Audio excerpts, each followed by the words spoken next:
E aí pessoal, eu sou Joel Pinheiro, se inscrevam já no meu canal. E bom, espero que cada um de vocês esteja como eu, confinado aqui. Vou até tentar gravar mais vídeos, porque alguma coisa a gente tem que fazer nesse tempo que a gente está em casa, né?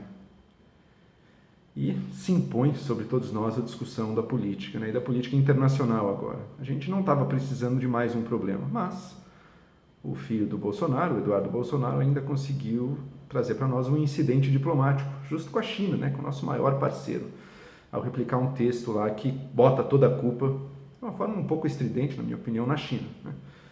Uma forma um pouco estridente, mas digamos, não totalmente, não necessariamente falsa. De fato, no momento inicial da epidemia na China, o governo chinês perseguiu o médico que estava alertando contra aquilo e jornalistas, né?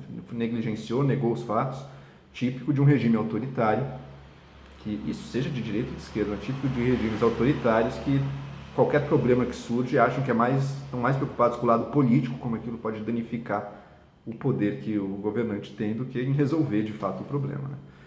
Mas depois a China correu atrás, quer dizer, começou a trabalhar, impôs medidas drásticas para tentar se curar da epidemia, que aparentemente, esse é outro problema, a China não tem liberdade de imprensa, então nunca dá para ter total certeza, mas aparentemente os números têm sido otimistas, ele tem mostrado uma melhora mesmo das infecções na China e que pode nos dar esperança, então, de que dá para sair dessa. Né? E tem ajudado outros países. Né? Se o Brasil está tendo um problemaço agora, veja, a China negligenciou lá em dezembro, janeiro. Né? O Brasil, a gente começou a se preocupar em março. A gente teve uns 2 meses aí com a China ativamente já trabalhando contra o vírus. A gente vê o que acontecia na Europa, na Itália especificamente. Então, se está pegando forte no Brasil, a gente demorou para agir e está crescendo uma taxa, por enquanto, bastante alarmante, a China não tem culpa disso. Isso foi criação nossa mesmo, não só do governo federal daí, acho que todos nós subestimamos o tamanho da ameaça e agora estamos tendo que ver se essas medidas serão bastante e quanto tempo durarão. Né? Mas seja como for, né? não é surpreendente que tenha surgido esse discurso e que o Eduardo Bolsonaro tenha aderido a esse discurso, né? De botar todas as culpas na China e usar o coronavírus como uma oportunidade de combater a China. Né? Por quê? Porque o Eduardo Bolsonaro, ele, no fundo, ele adere, ele replica, ele serve aos interesses da direita nacionalista norte-americana, que tem total interesse em escalar o conflito com a China. Né? É uma direita nacionalista que quer retirar os Estados Unidos, quer, no fundo, acabar com a ordem global liberal que os Estados Unidos criou, quer tirar todos os compromissos internacionais dos Estados Unidos e lidar de forma meio hostil com o resto do mundo. É o discurso normal do Trump, para quem até os aliados na Europa são vistos como competidores que consomem recursos e não tem nenhum sentido de cooperação internacional. É tudo sempre uma disputa ou comezinha, como com os países da Europa, ou disputa entre inimigos mesmo, como com a China. Né? Então essa direita nacionalista americana insiste nisso e o Eduardo Bolsonaro, que serve a ela e não ao Brasil, porque ao Brasil não interessa isso. Ao Brasil não interessa escalar conflito com a China de forma alguma. Né? Interessa a gente manter uma boa e produtiva parceria comercial que a gente tem e não estar a serviço de ninguém, nem dos Estados Unidos e nem da China também. Né? Então, para a gente, de fato, não interessa esse discurso, não interessa que as nossas lideranças políticas estejam enchendo a boca para culpar a China, é tudo culpa da China, seja com teoria da conspiração ou, nesse caso, nem foi isso. Foi um texto que até tem sua verdade, mas que dá a entender uma coisa meio exagerada, né? A China é culpada por tudo. Não necessariamente. E não necessariamente o comitê central também do governo chinês. A gente não sabe até que ponto foi mais uma questão de autoridades locais ali. Em suma, esse exagero estridente para botar a China como culpada, né? Que faz parte de uma agenda nacionalista. E a China, veja que curioso, quando os Estados Unidos se retrai do mundo, a China entra. Né? A China entra cooperando com países para que curem o coronavírus, mandando médicos para a Itália, por exemplo. Não existe vácuo na política. Né? Então ela está tentando ocupar os espaços aí que os Estados Unidos, de uma forma estranha, voluntária, autossabotadora, né? Porque essa ordem liberal beneficiou muito os Estados Unidos. Ele tem deixado esse espaço. Né? Mas, sem dúvida nenhuma, o coronavírus ele fornece ao discurso nacionalista uma arma. Porque, olha, sem dúvida nenhuma, uma epidemia dessas que atravessa fronteiras ela é muito facilitada com um mundo globalizado. Os bolsonaristas e nacionalistas em geral adoram distinguir entre globalização, que seria o processo econômico, de união econômica, comércio e capitais, tá? E turismo, do globalismo, que seria uma teoria conspiratória, porque estaria por trás de certas pessoas que querem dominar o mundo, o governo único, não sei o que, mas mais concretamente acaba sendo quem? Todos os organismos internacionais e todos os tratados de cooperação internacional, né? Então, ONU, Unesco, Organização Internacional do Trabalho, União Europeia, todos os tratados multilaterais, muitas vezes entram nessa denominação de globalismo, né? Até ONGs internacionais também entram, né? Tudo que está tentando fazer um trabalho entre as nações de cooperação política, né? Que não é só trocas comerciais de entes privados, tá?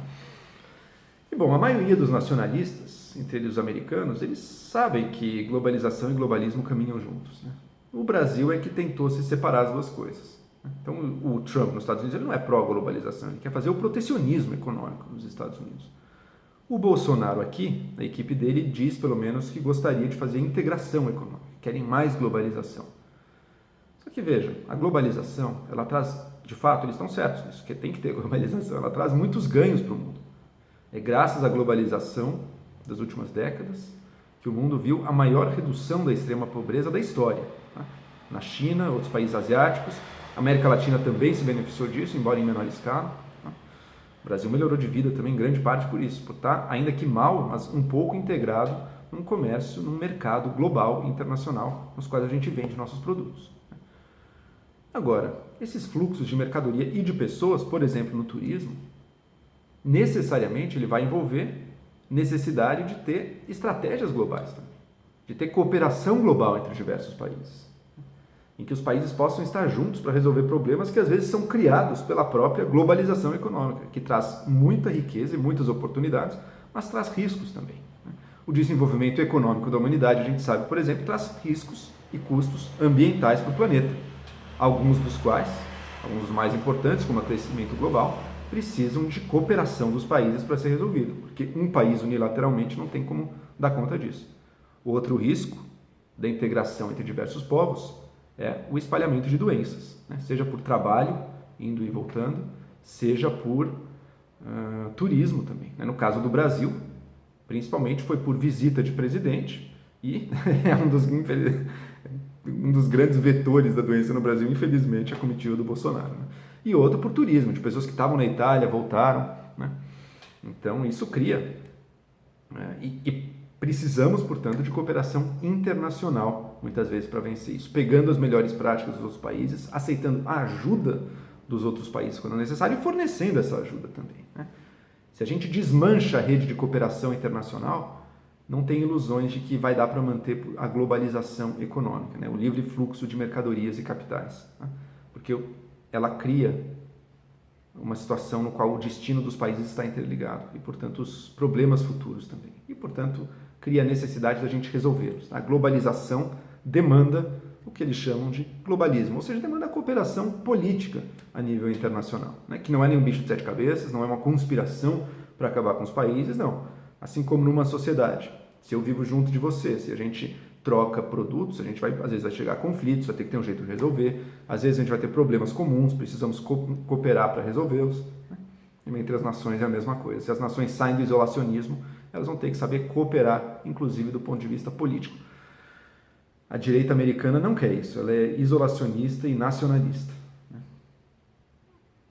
A direita brasileira, que copia, que mimetiza, que serve a direita americana, também adota o mesmo discurso. Mas no caso do Brasil, que precisa economicamente se integrar com o resto do mundo, esse discurso é quase uma traição aos nossos interesses, né? Portanto, ao vir ficar culpando a China, fazendo discurso anti-China, não é à toa que o Dudu Bolsonaro, ou Dudu Bananinha, despertou aí a ira, inclusive, do agronegócio brasileiro. Como assim? Ele está sabotando os nossos interesses para se promover com um discursinho de extrema-direita americana? Não faz o menor sentido isso no Brasil. Não faz o menor sentido o Brasil estar adotando essa linha. E podemos discutir, sim, a parcela de culpa que a China teve no momento inicial. Também do ponto de vista sanitário, tem questões sanitárias sérias na China, né? Não é a primeira vez que aparece doença vindo de lá. Precisamos, talvez, de uma ação concertada, de alguma pressão sobre a China para que ela resolva isso, né? O tweet mal educado do Bolsonaro não ajuda isso em nada, né? Precisamos não de voluntarismo, não de autopromoção e oportunismo político, e sim de pessoas sérias, comprometidas com uma ordem global liberal que não está subserviente a ninguém e que juntas possam trabalhar para resolver os problemas de diversos países, pressionando com os meios previstos para isso, quando necessário também. A China tem sim o que se explicar nessa história toda. Não é o papel da nossa autoridade ficar apontando o dedo no nariz. Ah, mas é ditadura. De fato, é ditadura. Assim como a Arábia Saudita, grande parte dos países árabes são ditaduras. A China faz coisas tenebrosas. Bom, muitos estados fazem coisas tenebrosas. Israel faz coisas tenebrosas. Estados Unidos, muitas vezes, faz coisas tenebrosas também. Por acaso é nosso papel, enquanto país, enquanto governo, está apontando o dedo na cara deles? Não, né? Muitas vezes são nossos parceiros também. Assim como nós, o Estado brasileiro, faz muitas coisas tenebrosas também. A gente quer que os nossos parceiros venham sujar nossa reputação internacionalmente de forma totalmente oportunista para se promover internamente com um certo público no país. Eles não queremos, né? Então não é assim, não é essa a responsabilidade que a gente espera de pessoas que representam o país. O Eduardo Bolsonaro não é só mais um deputado, é alguém que viaja junto do presidente, ele é filho do presidente, ele fala pelo presidente. Itamaraty até bancou o lado dele ali.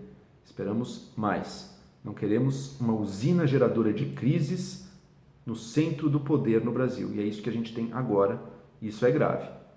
Isso é grave para o Brasil e isso compromete também a nossa situação no mundo como um todo. É isso aí. Até a próxima.